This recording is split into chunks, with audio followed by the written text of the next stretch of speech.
Si je dois vous parler de ma meilleure et de ma pire interview, je dirais que les deux sont liés. Il y a quelques années, j'ai eu l'occasion d'interviewer un dirigeant d'un organisme public.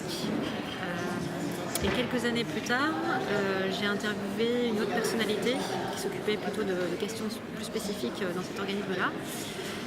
Et concernant le dirigeant, la première interview en question,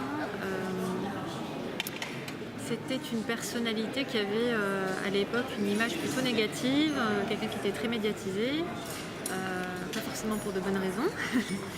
Et du coup, en le rencontrant, finalement, je me suis rendu compte que c'était quelqu'un d'assez sincère qui mettait en avant les valeurs de l'organisme pour lequel il travaillait. Et du coup, j'étais assez surprise. Tandis que quelques années plus tard, lorsque j'ai interviewé cette autre personne, j'avais plutôt un a priori positif qui finalement s'est révélé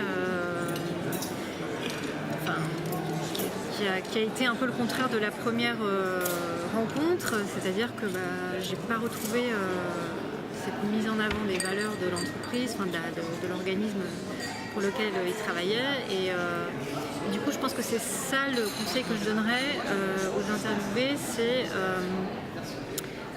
c'est peut-être moi ce manque de sincérité que je retrouve parfois, pas toujours, mais parfois, dans les éléments de langage, dans le discours rapporté. Donc peut-être ça, oui, être plus sincère et mettre vraiment en avant les valeurs pour lesquelles on se donne tous les jours et pour lesquelles on travaille.